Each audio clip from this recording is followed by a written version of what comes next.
저는 그 민경국 교수의 자유론에 대해서 말씀을 드리고자 합니다. 민경국 교수님, 이분은 자유시장 경제의 아주 선봉장이다.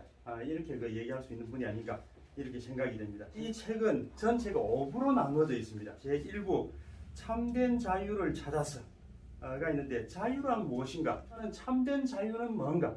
라고 정리를 나름대로 한 부분이 어떤 거냐면은, 자유라고 하는 의미가 인류의 문명과 번영을 설명할 수 있는 개념이어야 참된 자유다.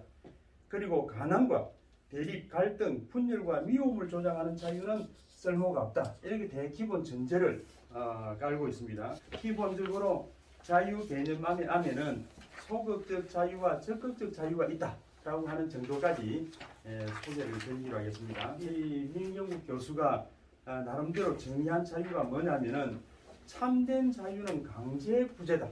강제가 없는 상태가 자유다. 이렇게 정의를 하고 있습니다. 그럼 여기에서 또 강제는 뭐냐면은, 위협을 통해서 타인을 나의 뜻에 예속시키는 의도적 행위가 이 강제다. 이 강제가 없는 상태가 자유다. 이렇게 소개를 하고 있습니다. 좌파들이 우리 우파를 공격을 할 때, 그리고 자본주의 시장 경제를 공격을 할 때 어떤 식으로 공격을 하냐면은, 이 자유를 제한을 해야 된다. 이런 얘기를 많이 합니다. 간섭을 하고 제한을 해야 된다. 근데 그 제한을 해야 되는 그 어떤 이유가 뭐냐면은, 자본주의 사회는 가진 자와 못 가진 자로 나눠지고, 자본주의 사회에서의 개인의 자유라고 하는 것도 인간의 이기심을 바탕으로 인간의 탐욕을 부추기며, 이러한 것의 결과는 사회를 부익부 빈익빈의 불평등 사회를 초래한다. 자본주의 사회의 자유라는 것도 가진 자만이 누릴 수가 있고, 가난한 자는 그 자유를 누릴 수가 없다. 복지제도 역시 부유한 자가 자신들이 먹고 쓰고 남은 찌꺼기를 조금씩 나눠주면서 프롤레타리아 계급, 노동자 계급의 계급 투쟁 의지를 꺾고 회유하기 위한 속셈이 지나지 않는다. 자본주의 사회는 결론적으로 이 좌파들이 자본주의를 평가를 할 때, 자본주의 사회는 부자들의 기득권을 지켜주기 위한 그런 제도에 불과하다. 이게 아주 이 좌파들이 우리 우파를 공격을 할 때 굉장히 핵심적으로 자유시장 경제체제를 공격하는 그런 부분이 아닌가 이렇게 생각을 합니다. 이 책에서 민경국 교수는 어떻게 얘기를 하고 있느냐 하면은, 가진 자와 못 가진 자의 자유의 차이는 선택 범위의 차이다. 이게 지금 좌파들이 많이 얘기하는 게 뭐냐면은, 이 자본주의 사회라고 하는 것은 가진 사람들한테는 자유가 많이 있지만은 가지지 못한 사람들한테는 자유가 없다. 이렇게 국민을 선동을 합니다. 민 교수가 어떤 식으로 지금 그걸 얘기를 하냐면은, 가진 자와 못 가진 자의 자유의 차이는 선택 범위의 차이다. 이것은 개인 능력의 문제이지 자유의 유무의 문제가 아니다. 자유는 개인의 행동 진로를 자신의 의지대로 할 자유이다. 그러니까 좌파들은 그런 식으로 공격을 하지만은, 우리가 돈이 있는 사람들이 여유 있게 살아가는 것, 그리고 돈이 없는 사람이 여유를 가지지 못하고 살아가는 것, 이 차이는 선택 범위의 차이다. 이렇게 지금 이 민 교수는 얘기를 하고 있는 겁니다. 다음은 자유와 자유권의 의미의 차이. 그러니까 이 좌파들은 뭐냐면은, 무엇이든지 자기들이 필요한 게 있으면 거기에 권이라고 하는 걸 붙입니다. 환경권, 무선권, 생명권 이래가지고 한해 그것이 당연히 있는 것처럼, 그 권리가 당연히 자기들한테 있는 것처럼 해가지고 국가, 사회에 요구를 합니다. 요구를 하는데, 지금 이 자유라고 하는 부분에 권리라고 하는 권자를 붙여서 사용하는 것이 바람직한 것인가 하는 것에 대해서 얘기를 했는데, 간단하게 얘기하게 되면은, 자유라는 말에 자유권이라는 말을 붙이는 것이 바람직한가라는 것을 얘기하고 있다. 자유란 태어나면서 고유하게 가지는 것이다. 그런데 이것이 자유권이라고 해서 권이라는 말을 붙임으로써 자유라는 본래의 고유한 가치가 훼손될 소지가 있다고 하는 것. 그러니까 이 굉장히 참 중요한 얘기인 것 같습니다. 이 자유라고 하는 것은 국가가 우리한테 부여하는 것도 아니고, 어떤 특정한 집단이 우리한테 부여하는 것이 아니고, 이 자유라고 하는 것은 인간의 기본권으로서 태어나면서 자동적으로 우리가 알아듣기 쉽게 얘기하면 신으로부터 부여받는 것이기 때문에, 자유라고 하는 말에 권이라고 하는 말을 붙여서는 안 된다. 이런 의미가 될 것 같습니다. 그리고 다음은 이 책에서 얘기하는 이 책에서 동성애를 어떻게 보고 있는가 하는 부분을 말씀을 드리면은 동성애도 이성애와 마찬가지로 동성을 사랑할 자유가 있다라고 얘기를 합니다. 하지만 이것을 자유권이라는 동성애권, 자유권이라는 권리로 인정을 하게 되면은 우리 모두는 그 권리를 충족시켜줘야 할 적극적 의무가 있다. 그래서 이 동성애자들에게 국가가 어떤 특수한 권리를 만약에 부여하게 되면은 그것이 나중에 종교적인 문제라든지 이런 부분하고 충돌하게끔 돼서 종교의 자유를 제한을 한다든지 이런 문제가 발생이 될 수가 있다 하는 그런 취지의 내용이 되겠습니다. 그리고 다음은 경제적 자유란 무엇인가? 경제적 자유, 소유권. 여기서 얘기하는 것은 아주 넓은 의미의 경제적 자유도 있겠지만은 또 소유권에 대해서 집중적으로 얘기를 합니다. 소유권. 그리고 이 민경국 교수가 이 책뿐만이 아니고 강의를 들어봐도 마찬가지고 다른 책에서도 보게 되면 아주 많이 강조하는 게 뭐냐면은 경제적 자유에 대해서 굉장히 많이 강조를 합니다. 경제적 자유에 대해서 굉장히 많이 강조를 하고 특히 소유권 그리고 또 하나 많이 강조하는 게 뭐냐면은 자생적 질서라고 하는 것을 굉장히 많이 강조합니다. 자생적 질서.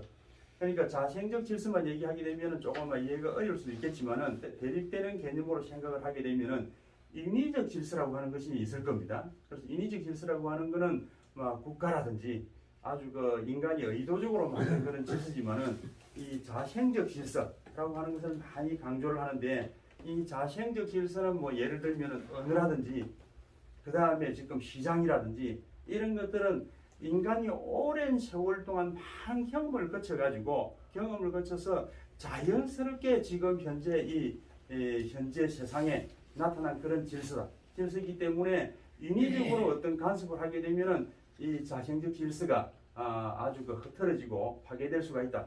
이런 얘기를 많이 하는 것 같습니다. 하는데 소유가 없는 곳에는 자유도 없다. 빅토리아 시대 영국의 법 철학자 헨리 메인이라고 하는 사람의 이 말을 인용을 해서 사유재산의 역사와 자유의 역사는 분리할 수 없다. 이 외에도 여러 사상가의 말을 인용을 해서 소유와 자유가 불가분의 관계에 있다는 것을 설명한다. 이렇게 되어 있습니다. 그 밑에는 저 나름대로 쉽게 이해할 수 있도록 적어 놓은 건데 한번 읽어보겠습니다. 소유가 없다는 것은 내 것이 없다는 것이고 내 것이 없다면 모든 행동에 자유가 없다는 뜻이며 누군가에게 예속되어 그 사람으로부터 일방적인 대품을 받을 수밖에 없으며 그것은 곧 그 사람의 노예가 되는 것이다. 지금 이것을 그대로 지금 실천하고 있는 나라가 있습니다. 왜냐하면 북한입니다. 북한을 보게 되면은 개인 소유라고 하는 것이 없지 않습니까? 개인 소유라고 하는 것이 없으니까 지금 현재 북한에서 태어나는 사람들은 태어나는 그 순간부터 소유라고 하는 것이 아예 없는 것이지. 소유라고 하는 것이 없고 그리고 앞으로 살아가면서도 소유라고 하는 것이 없지 않습니까? 그렇지만 인간이라고 하는 것은 살아가면서 많은 것들을 필요로 합니다. 크게는 의식주가 앉아 있을 건데 먹을 것도 필요하고 집도 필요하고 모든 것들이 필요한데 그 모든 것들이 내 소유가 아니고 누군가로부터 받아야 되는 것이지. 누군가로부터 받는데 그 누군가가 누구냐 하면은 지금 현재 북한 같으면은 김일성, 김정일, 김정은으로 이어지는 이 독재자로부터 이제 받는 것입니다. 근데 받을 때 당연히 제가 심리적으로 봤을 때 굉장히 감사한 마음을 가질 수밖에 없을 것 같습니다. 감사한 마음을 가질 수밖에 없고 주는 사람은 아주 큰 혜택을 주는 것처럼 하면서 어버이 수령님이 나한테 주는 거다. 나한테 충성하라. 그러니까 어떻게 보면은 노예 상태가 된다. 그러니까 이 소유가 없다고 하는 것은 노예 상태로 전락한다 하는 것을 얘기하는 것 같습니다. 자, 시장의 본질 한번 읽어보겠습니다. 시장은 타인들에게 유익한 무엇인가를 제공하지 못한 사람에게는 그 어떤 보상도 주어지지 않는다. 열심히 일을 했건 열심히 일을 하지 않았건 땀을 흘렸건 땀을 흘리지 않았건 이런 것을 따지지 않는다. 아주 정확한 시장의 본질을 얘기하지 않은 생각을 합니다. 근데 좌파들은 어떻게 얘기를 하냐면은 어떤 노동자가 굉장히 열심히 땀을 흘리고 일을 했는데 거기에 대한 어떤 대가는 적다. 이런 식으로 해서 또 비판을 합니다. 비판을 하는데 지금 시장이라고 하는 것은 땀을 많이 흘렸느냐 많이 흘리지 않았느냐 내가 열심히 일을 했느냐 일을 하지 않았느냐 이걸 따지지 않는다고 하는 겁니다. 그 본질은 뭐냐면은 시장에서는 그 소비자에게 얼마나 유용한 것을 제공을 했느냐 안 했느냐 하는 것이 중요한 것이지, 땀을 흘렸는지 안 흘렸는지 이것은 사실은 아무런 의미가 없는 것이다. 이런 얘기를 하고 있습니다. 지금 이제 자본주의 시장 경제라고 하는 것은 굉장히 수많은 업적을 이루어왔고 앞으로도 이루어갈 것이고, 그리고 자본주의 시장 경제를 대체할 다른 것은 있지 않다 하는 그런 내용이 되겠습니다. 경제적 자유는 모든 자유의 보루다. 사유재산의 역사와 자유의 역사는 분리할 수 없다. 인간의 모든 활동은 비용이 든다. 비용이 들기 때문에 경제적 활동이라고 말할 수 있다. 그래서 다른 의미로 경제적 활동이라는 것은 자유를 동반한 것으로 분리할 수 없다. 좌파는 시민적 자유, 즉 정신적 자유, 학문의 자유, 언론 출판의 자유와 참정권을 의미하는 정치적 자유를 중시하고 경제적 자유를 박해한다. 그러나 정신적인 자유는 정신에만 머무르는 자유로 행동이 뒤따르지 않으면 아무런 의미가 없다. 언론, 출판, 탐구, 신앙과 토론의 자유는 행동의 자유의 마지막 단계에 이르러서야 비로소 진실이 발견이 되므로 경제적 자유, 즉 행동의 자유는 모든 자유의 보루인 것이다. 두 개의 자유 모두가 상호 의존적이며 중요하다. 경제적 자유를 억압을 하면은 정신적 자유도 쇠퇴할 수밖에 없다. 경제적 번영이 없으면 문화생활도 위축이 돼서 여행, 영화, 음악, 식음료 산업, 숙박 등 산업 전반에 영향을 미친다. 그리고 밑에는 경제적 자유는 돈을 버는 이상의 의미를 가진다. 국가의 횡포를 막기 위한 대항력이 생긴다. 국가 권력을 억제하고 이로써 정신적 자유를 수호하는 역할도 한다. 봉건 시대의 폭정을 극복한 것도 경제적 자유다. 어떻게 보면 이 경제적 번영이 이 자유, 개인의 자유, 그리고 개인의 자유로 인한 경제적 번영이 어떻게 보면 이 근대국가, 민주주의 국가를 만들어내고 민주주의 국가를 지켜나가는데 앞으로 큰 역할을 한다. 이런 내용이 되겠습니다. 국간이 차야 예도한다.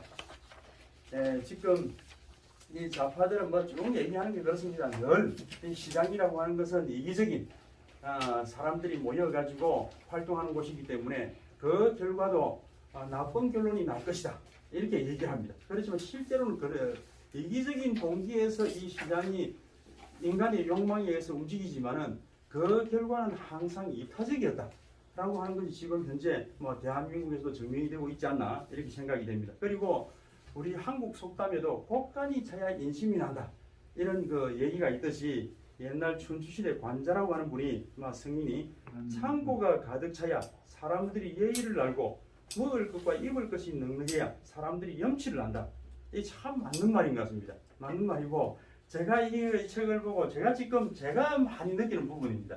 제가 2019년 7월 달부터 저는 여행사를 하고 있습니다. 여행사를 하고 일본에서도 이제 다른 숙박 이런 것을 하고 있는데 지금 딱 만 2년하고 몇 개월이 지났습니다. 실업자가 된지.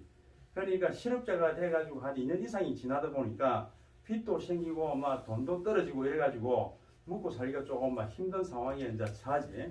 그러니까 이 텔레비를 봐도 우리 집사람이 요새 보면 트로트 하는 프로 있지 않습니까? 보면은 나와가지고 노래 부르고 이러면 참 그걸 되게 좋아하더라고. 저는 그거 보니까 신기를 하더라고.